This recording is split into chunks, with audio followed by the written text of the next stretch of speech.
Sabtu 27 September kemarin, Muktamar Partai Persatuan Pembangunan ke-10 di Mercure Convention Center Ancol, Jakarta Utara berlangsung ricuh. Kader P3 terlibat perkelahian adu jotos hingga lempar kursi.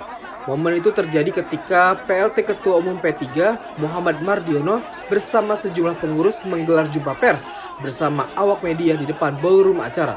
Namun, tidak lama setelah berbicara, sekelompok kader P3 yang lewat mengganggu dengan meneriaki Mardiono. Namun, teriakan itu memancing kelompok lain yang merupakan pendukung Mardiono, sehingga kedua kelompok terlibat ricuh. Meskipun Satgas Keamanan dari P3 berupaya melerai, namun kericuhan tidak terhindar dan terjadi selama 10 menit. Sementara itu, Ketua Bidang Hukum DPP P3 Andi Suryawijaya menegaskan terpilihnya Muhammad Mardiono sebagai Ketua Umum P3 secara aklamasi disebut sah secara hukum.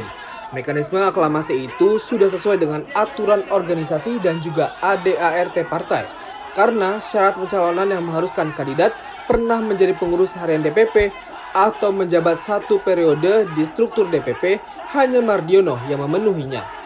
Tetapi Sekretaris Steering Komite Muktamar ke-10 P3, Rusman Yakub menyatakan Agus Suparmanto terpilih sebagai Ketua Umum secara aklamasi dan terpilihnya Agus disebut sah secara hukum serta sudah sesuai dengan ADART partai. Dengan begitu, terpilihnya Agus juga mematahkan klaim terpilihnya Mardiono sebagai Ketua Umum P3.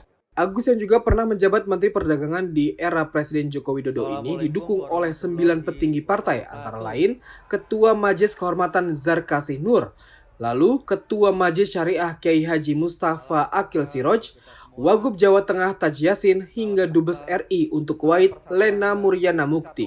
Namun, para kader P3 dari berbagai DPW dan DPC yang merupakan pendukung Mardiono berkumpul di kediamannya di Jakarta Selatan pada Minggu dini hari. Pada kesempatan itu, mereka juga menyatakan tetap memberikan dukungan penuh untuk Mardiono sekaligus menolak hasil muktamar kubu Agus Suparmanto atau juga Roma Hurmuzi yang dinilai tidak sah. Kepemimpinan Mardiono dari 2025 hingga 2030 pun diharapkan mampu memperkuat konsolidasi partai, memperluas basis dukungan di masyarakat, dan memastikan P3 kembali lolos ambang batas parlemen pada pemilu 2029.